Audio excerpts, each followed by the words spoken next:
No hagan lo que yo hice, vean lo que yo vi.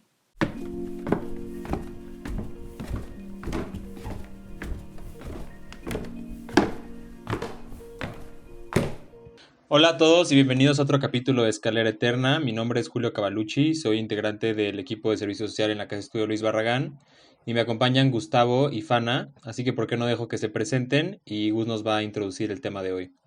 Hola a todos, yo soy Stephanie Correa, soy estudiante de arquitectura en la FES Aragón, UNAM.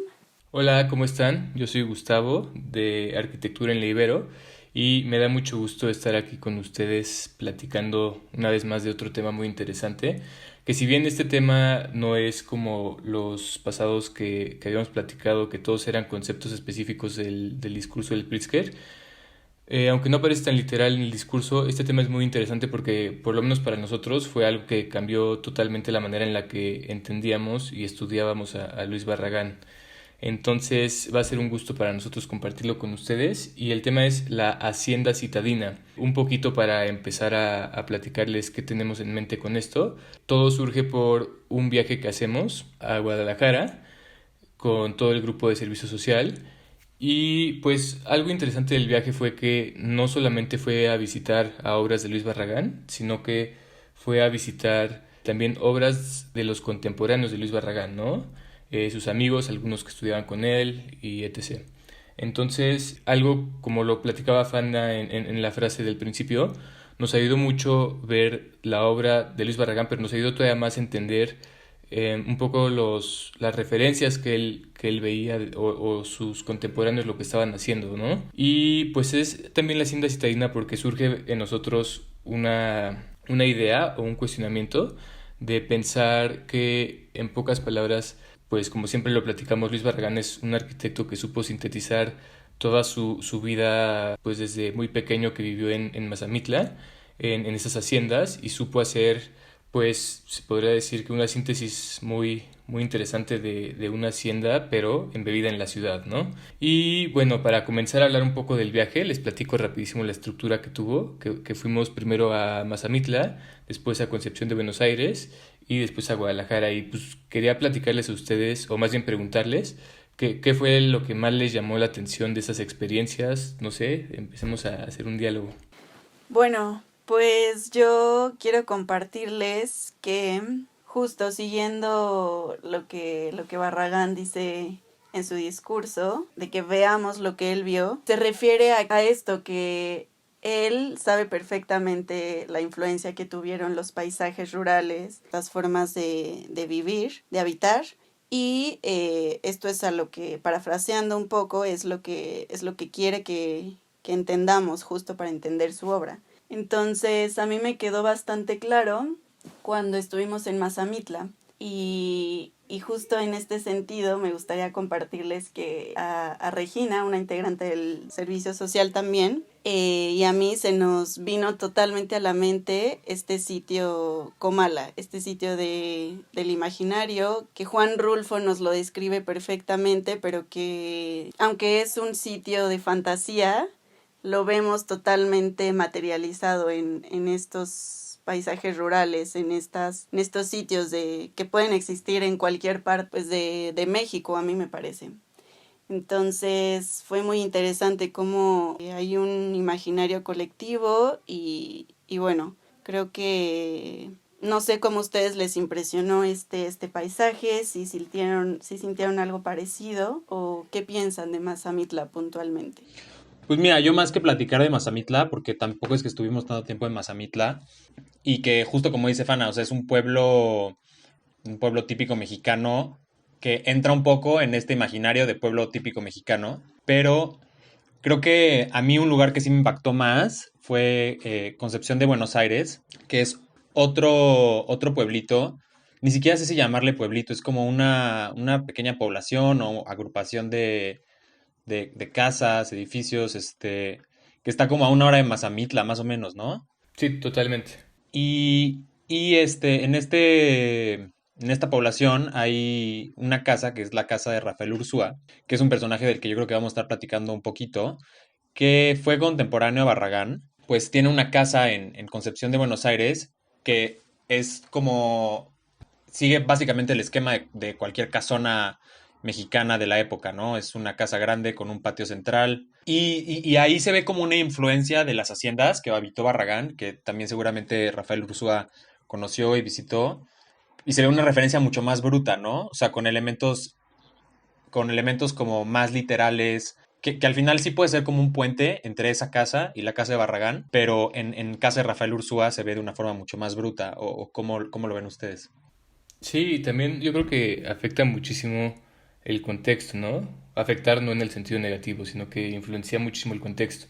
Como lo platicabas, esta casa de Rafael Ursúa, creo que lo dijiste muy bien, está como menos pulida, se podría decir, pero no en un mal sentido, sino porque también tiene un contexto menos citadino, ¿no? O sea, aunque sí es como una población, como bien lo mencionabas, es un lugar mucho más rural, con mucho menos densidad de construcción y de población también, ¿no? O sea, se nota, me acuerdo mucho cuando íbamos pues, caminando por las calles, esos empedrados tan bonitos de ahí, pues no había mucha gente y no era porque estuviera ese día en específico vacío, ¿no? Sino que pues así se vive en esos lugares y es algo también como platicabas muy mexicano, ¿no? Y pues sí, hablando un poco de esta relación que platicabas entre esa casa y Barragán, o sea, si te pones a pensar, también sería muy propio a lo mejor comparar esa casa de Rafael Ursúa con las primeras casas de Barragán en Guadalajara, ¿no? Como la Casa Cristo y la González Luna, que los invitamos a que googleen todas estas referencias que estamos platicándoles, porque a lo mejor si no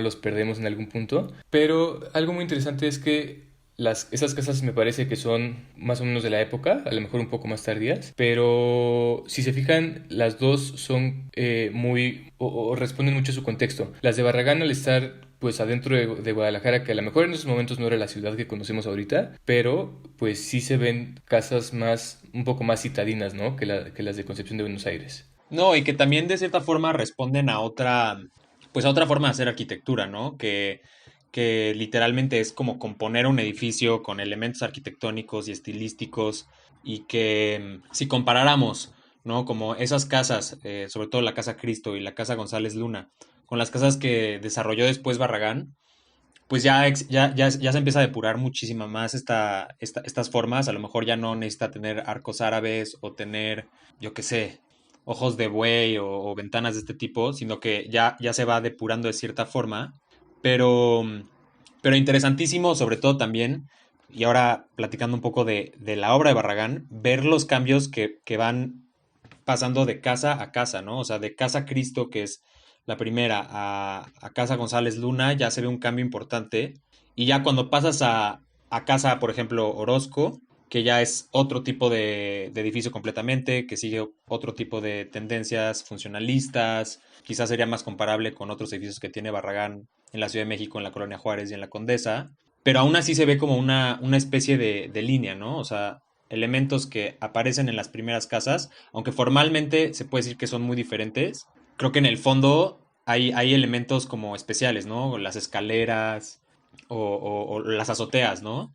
Pues en sí, yo creo que también en sí es una búsqueda por domesticar este estilo de vida mexicano, ¿no? O sea, y eso lo podemos ver en todos. A lo mejor en cada fase, como lo platicas, se logra de maneras diferentes, pero pues al final de cuentas, creo que ese es uno de los grandes éxitos de Barragán, que tiene un cuidado sí, un cuidado por esta domesticación de la forma de habitar de México, que para él al principio, como lo platicábamos, eran las haciendas en Mazamitla, que cuando decimos hacienda creo que nos pasa mucho que ahorita te dicen hacienda y piensas como en justo este tipo de casas como la de Rafael Ursúa o así, muy mexicanas, pero que muchas veces a lo mejor nuestra generación ni siquiera entiende lo que era una hacienda, ¿no? Que eran como estos lugares de producción, principalmente agrícola, más tardía de ganadería, pero justo por eso a mí me parece súper importante el papel de Barragán en la arquitectura mexicana, porque pues al final de cuentas nosotros que nacimos pues ya en la parte tardía del siglo XX, esa es casi casi la hacienda que conocemos o el tipo de hacienda que conocemos, ¿no?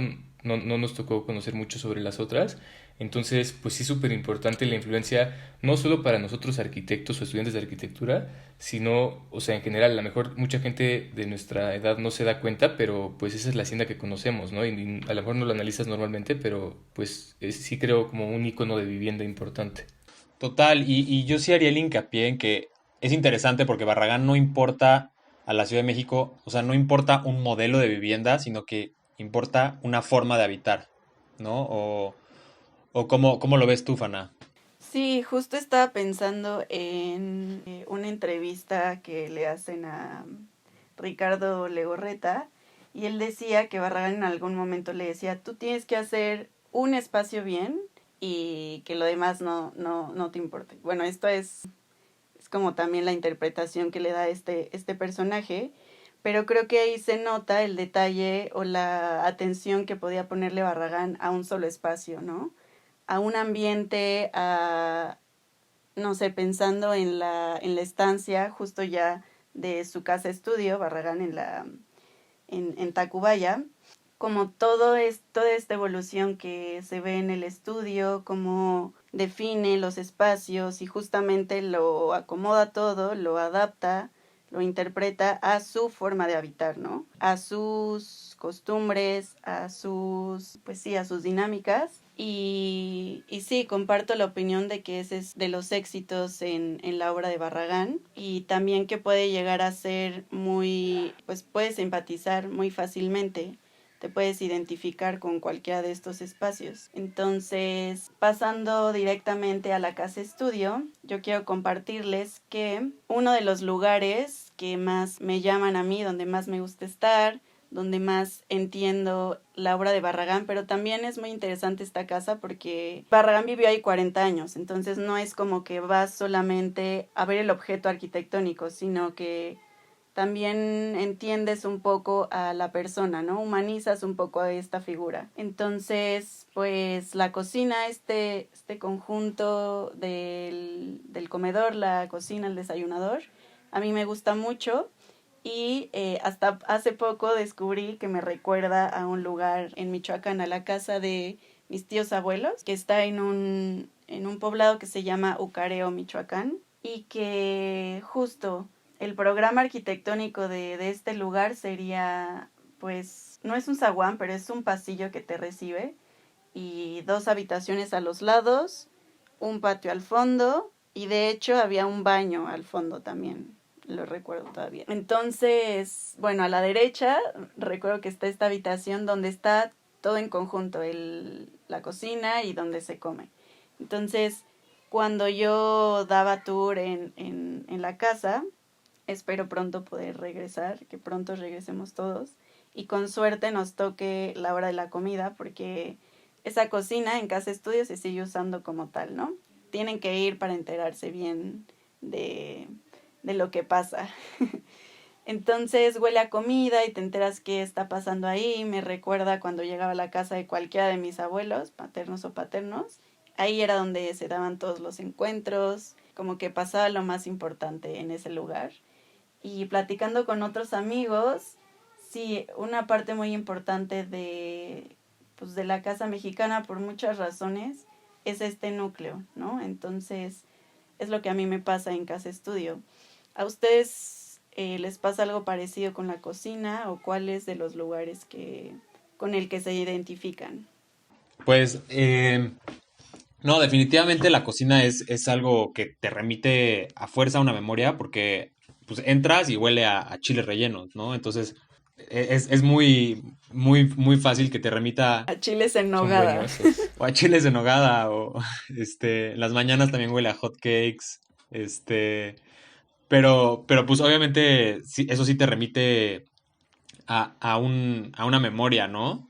Pero yo creo que a mí un lugar que de cierta forma como que me lleva a algún lugar de mi infancia o de mi pasado es el patio de las ollas, con estas vasijas y la fuente, o sea, no sé, también siento que de niño hubiera sido un lugar que me hubiera encantado vivir y que de alguna forma he vivido, nada más no tengo muy consciente dónde. O sea, dónde exactamente. Y creo que eso también pasa mucho con la casa de Barragán. O sea, no tienes que En tener. Rafael Ursúa, Ajá, ¿no? exacto. O sea, no tienes que tener como muy claro qué, o sea, a qué te recuerda o a dónde te lleva, pero sabes que lo has vivido, o sea, sabes que has estado ahí, ¿no?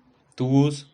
Sí, sí, sí, es que son casas, te decía yo de Rafael Ursúa, porque a mí justo también eso me pasó mucho en esa casa cuando estábamos por allá.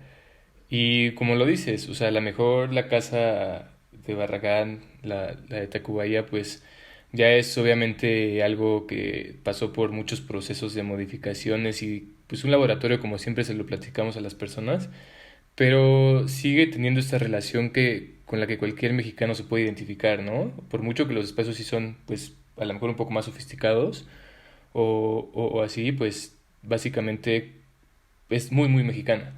Y pues para mí el espacio que más recuerdos me trae siempre ha sido el jardín. Creo que, bueno, todos sabemos el encanto que tienen sus jardines. Y a mí me acuerdo cuando conocí el jardín por primera vez de la casa, me recordó muchísimo a la casa de mis abuelos en Querétaro. Era una casa, pues, también muy mexicana como lo platicamos, pero tenía junto a la casa un terreno que también era de mis abuelos, y ese terreno estaba, pues, muy barraganesco se podría decir, pero obviamente no en el sentido, o sea, no en el sentido literal, o sea, no lo estaban haciendo pensando en hacer un jardín barraganesco, ¿no? No había el cuidado, pero estaba como muy selvático, muy, pues sí, o sea, se podría decir sin arreglarlo, ¿no? O sea, no en el mal sentido, al contrario, eso se me hacía súper bonito. Y ahí era donde mis abuelos igual tenían muchísimas plantas, sembraban varias cosas. Y desde la calle me acuerdo que hasta pasabas y ese terreno obviamente daba hacia la calle y se veía cómo se salían las plantas así, como que de afuera hasta te daba miedo entrar seguramente, pero ya que estabas adentro era un lugar magnífico y me recordó muchísimo a eso, ¿no? Sobre todo porque luego en la ciudad estamos acostumbrados, bueno, actualmente a ver jardines que sin chiste, ¿no? Un pedazo de césped y nada más. Y creo que en Barragán esa parte espontánea de la naturaleza que tiene es pues lo que hace toda la magia.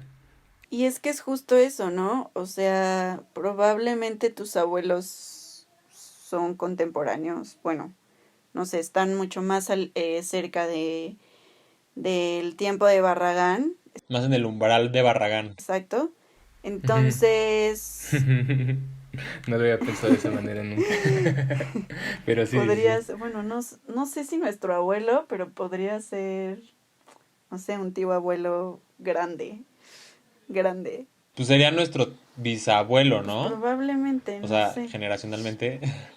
Eh, entonces, justo, pues en generaciones se arma como esta, no sé por qué hablo tanto del inconsciente o lo que sea colectivo, y porque seguramente crecieron en lugares mucho más naturales, con más vegetación y tal, como que estaban mucho más acostumbrados a eso. Por ejemplo, mi abuela también en su casa, que vive en un contexto totalmente urbano y tal, pero sigue plantando cosas y quiere tener sus limones y cosas así. Entonces, pues habla del contexto que siempre mencionamos y que tratamos de integrar como a nuestro discurso, a nuestra práctica, porque a veces se nos olvida, ¿no? Y también es muy importante para entender pues, la obra de Barragán y de cualquier obra que queramos entender y aprender.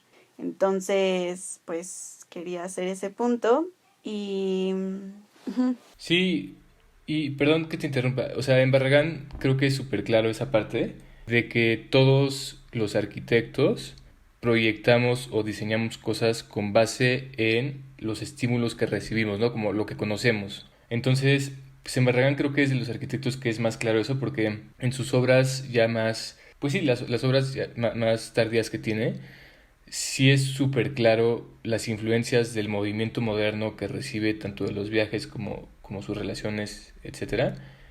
Y por otro lado es súper claro también los estímulos que recibía pues cuando vivía en las haciendas en Mazamitla o incluso en Guadalajara, ¿no? O sea, creo que la síntesis de todo eso es súper clara en su obra. Sí, creo que el estar consciente, o sea, creo que esa es la gran diferencia, que él estaba muy consciente de ese valor que le podía dar a su obra. Entonces, sí, porque, o sea, hay muchos arquitectos contemporáneos que también tuvieron influencias del movimiento moderno y tal, pero creo que es eso lo que hace la obra de Barragán diferente, esa conciencia y esa como voluntad de conservar pues sí, la memoria de los sitios donde creció y vivió y tal, ¿no? Este concepto de nostalgia que también está en el discurso y que vale la pena mencionarlo ahorita, ¿no? Creo que está muy ligado. Totalmente. Total. No sé si ustedes tengan algo más que decir antes de cerrar. Sí, solamente antes de cerrar, o sea, me gustaría algo que alguna vez ya habíamos platicado y que pues obviamente siendo Barragán y viviendo todo lo que le tocó vivir, o sea, si nació en 1902, ¿no? Y murió hasta el 88, pues ¿qué te puede quedar si no es nostalgia, ¿no? De esos tiempos. O sea, hoy por hoy, Que le tocó un siglo bien movido. sí, total. Entonces, este, pues creo que hace mucho sentido que sea uno de los ejes rectores también en su obra. Pero, pues nada, me encantaría seguir platicando por mucho más tiempo, pero tenemos que hacer un poco un cierre. Entonces, pues los invitamos a seguirnos en redes sociales. Nos encuentran en Instagram como Escalera LB y en YouTube como Escalera Eterna. Y también en Facebook, también tenemos Facebook con igual Escalera Eterna. Y les pedimos a los que nos están escuchando que, así como nosotros compartimos estos espacios de la casa en los que sentimos más recuerdos o nostalgia, ustedes también, por favor, en nuestras redes sociales, si quieren, pueden escribirnos qué espacio les provoca más nostalgia y en dónde, pues, no sé, se acuerdan más de sus casas de sus abuelos, de sus tíos, etcétera. Y pues nada, también muchas gracias por escucharnos. Les recordamos que la Casa Barragán ya está abierta otra vez con las respectivas medidas de seguridad de higiene para que todos puedan asistir bien sin ningún problema. Les recomendamos visitar la página que es casaluisbarragán.org o también pueden escribir a el correo casaluisbarragán@gmail.com. Los horarios son muy parecidos a los de antes, aunque no son los mismos. Domingo estamos cerrando, aún así les recomendamos que los chequen en la casa. Y pues muchas gracias por escucharnos. Cualquier duda que tengan también estaremos muy felices de contestarla si la ponen en nuestras redes. Recuerden que la entrada es con reservación y nada, pues nos gustaría muchísimo que la visitaran y que se abra y se extienda esta conversación por redes sociales. Muchas gracias por escucharnos, muchas gracias Julio y Gustavo por compartir una vez más este espacio para platicar ahora aquí grabándonos y tal. Esperamos que hayan disfrutado tanto como yo, los escuchas, no sé, quieran agregar algo más, despedirnos. Muchas gracias. Muchas gracias a todos. Gracias a todos. Bye. Nos vemos.